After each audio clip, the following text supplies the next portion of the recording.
You're here in Berlin. Mm-hmm. First of all, well, for the concert, but second, I suppose, because of the movie. Yes, first probably for the movie, because we were very excited to find out that it could be a part of the festival in some way. And then knowing that I would be here for a few days, I thought it would be good to book a show.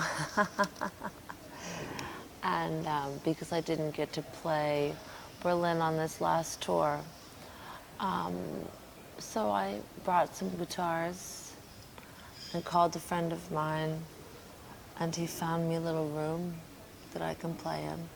So that's good. Let's speak of the movie first. Yeah? There were several tribute concerts for your mother. There was one, I suppose, on Sirius, or Sirius, whatever, however you pronounce it, FM. Okay, but that aired on Sirius FM? That was a radio, yeah? Radio concert? No. Something like that, Sirius? Sirius in Canada, on CBC? Could be. CBC, I just know it as yeah. a Sirius FM Okay. concert where you played, your brother played, Yes. Eddie Thompson, Yeah. Emmylou Harris. Yeah, yeah. Then there was in London, the one with Richard Thompson. Yeah. And then there is the movie. Yeah. Did these concerts help to soothe your mind, or? Well, How do you look at this movie now? I think that when our mother died, my brother and I, we felt that we wanted to keep her with us for as long as possible. And a way to do that is to play her music, because singing someone's music makes you closer to them. And I think also we wanted the world to be, to remember her for her music, but also a whole part of the world who have perhaps never heard of her, because I think that my mother made probably great sacrifices to her career to be a parent, which I totally understand.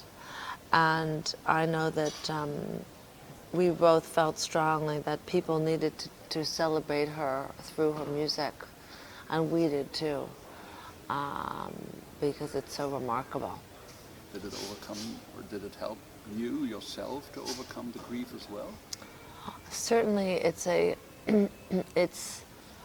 was helpful at the beginning to jump into these kinds of projects, to remember her not by being at home on the couch crying, but by being active and organizing and these concerts and having people come to sing together and rehearse and taping them, filming them, doing press about it, talking about it. You stay very busy.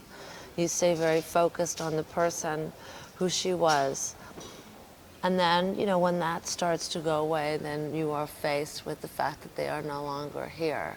So it's a way to keep them alive for longer, But I think, and the same thing I would say for the record that I made after she died, "Come Home to Mama," which is a record that talks a lot about her dying, and also especially in this, including the song that she wrote, Proserpina. So it was just this constant want to keep her in my heart and in my mind and in my life as much as possible. And now, 3 years later, it's probably the beginning of maybe perhaps an acceptance that, now it's time to mourn the person who's died. Although music is something that keeps people alive for a long time, because their art and their poetry can stay living, which is it's a gift. With your record, "Come Home to Mama," there could be a double meaning in it. You became a mother yourself when your mother was dying. Yeah. You were lucky your mother could see your child. Yes. Because it was quite early. Because he was born premature, that they met. So "Come Home to Mama" could be double. Come home to mama to your child and a goodbye to your mama. Did you see it that way as well? Yes, I saw it in many ways. I think that she wrote the Proserpina is the Latin for Persephone, and so of course the story is of the story of why we have the seasons and life and death and the rite of spring, and as Persephone's mother, Ceres or Hera, or depending on where you read, is trying to get her daughter to come back from the underworld to be with her. That was the first initial literal meaning of the song. But of course, I think my mother wrote the song for me too, because I was away from her. I was away from her for a lot of my youth, but also at the end when I was stuck in London with the baby and I could not be with my mother when I should have been because she was dying, and I was terrible to not be able to be with her. But I think also in retrospect, it was also about her too, returning to her mother who is dead, and also the greater mother of Mother Earth, because she obviously wrote this song knowing that she was half in this world and half in the next one already. And so it has many, many resonating meanings for me, and connections to her own life as well, I think. I spoke to your brother in, I think it was summer last year, Mm-hmm. and he was here in Berlin. And I asked him if he made peace with his father. And your father isn't in the movie, really. He wasn't available, as I read. Mm-hmm, mm-hmm. Did you make peace with your father? Well, about this movie, around this No movie? peace at all. I know there was quite a heavy fight when they divorced, wasn't it? Well, I think that That's what they said. I mean, divorce is divorce ever good? I don't know. Yeah. I'm not. I don't think divorce is ever really good. I think it's always very difficult. I think that in the time that they were divorced in the 70s, it was very normal for the mother to take the children and for the father to not take the children. This is changing now, But so I think that phenomenon of being brought up by your mother and not really by your father when the marriage is difficult is probably not that rare, of people of my generation. And I think especially with my father, who worked so much, he was never around really. But of course, my mother was deeply hurt by their inability to have a successful marriage, because it's always painful. We always took her side because she was our mother, and that's what we knew, And I mean,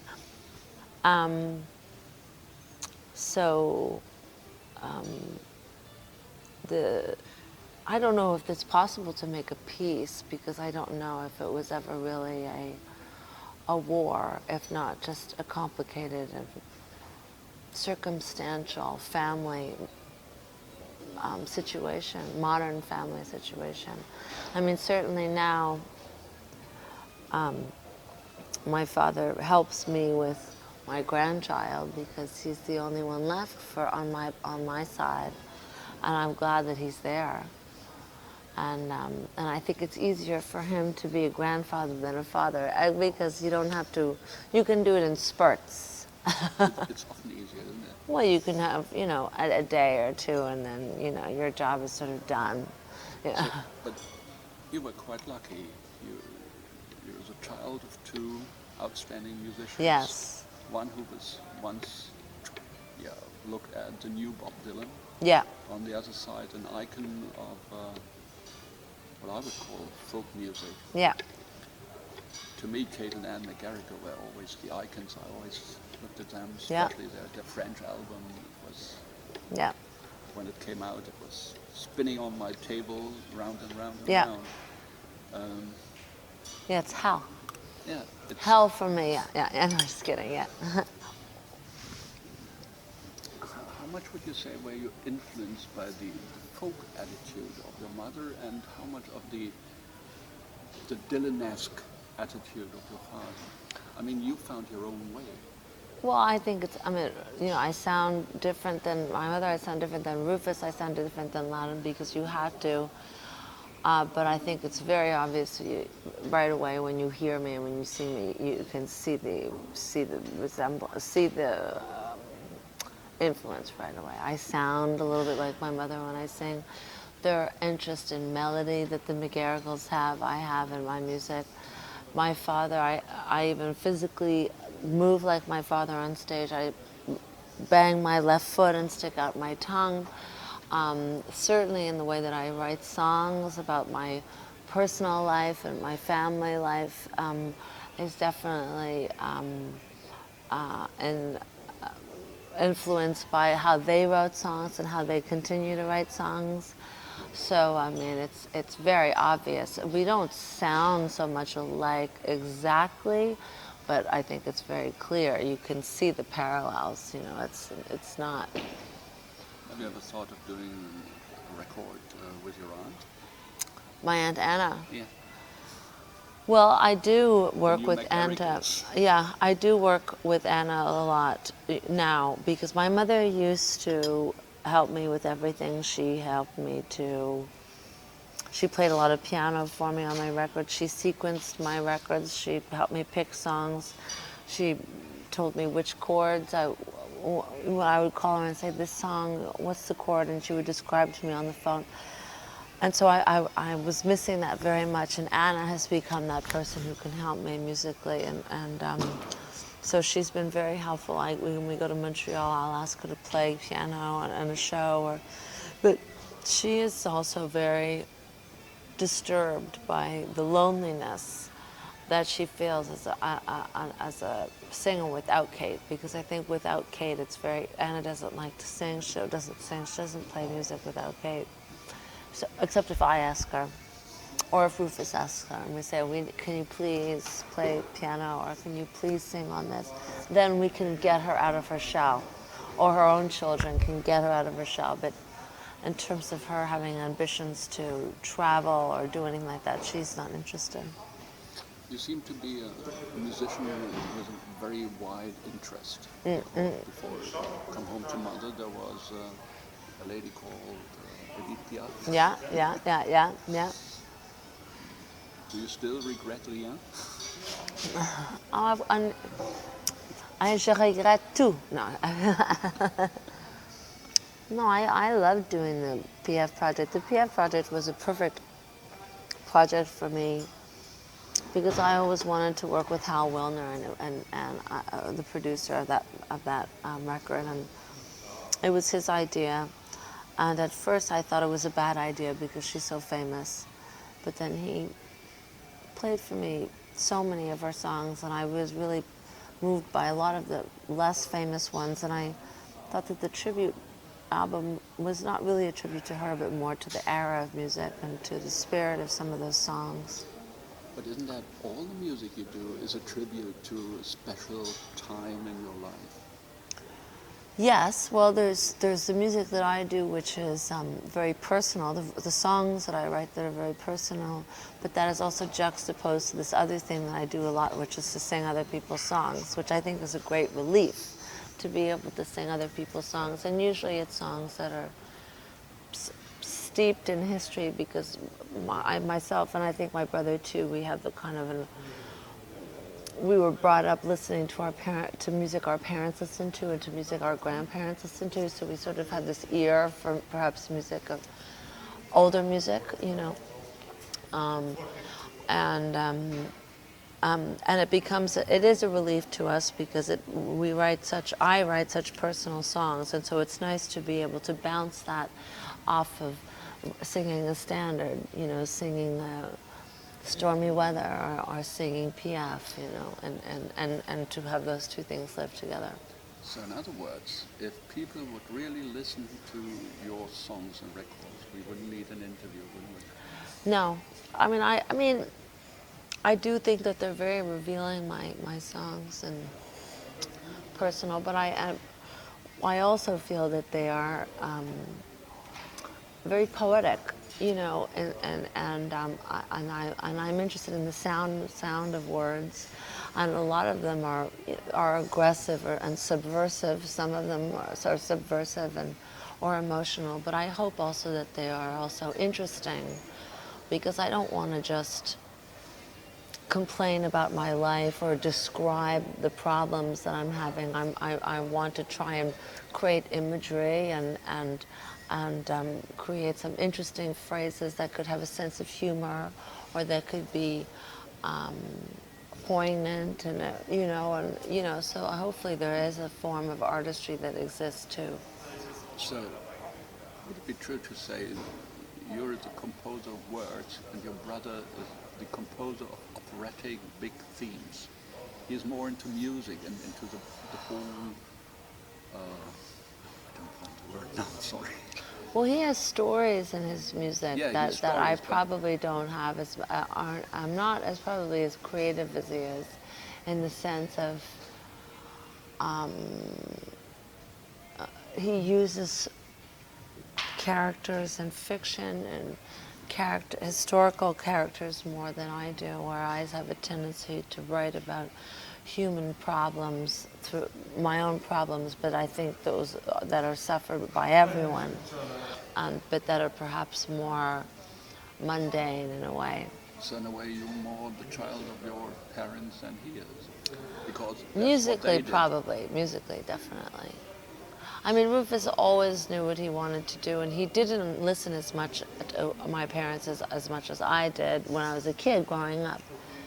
Although he remembers, of course, every lyric, of Kate and Anna's, but he created a world that I think was more fantastical, whereas I observe the world that I'm in.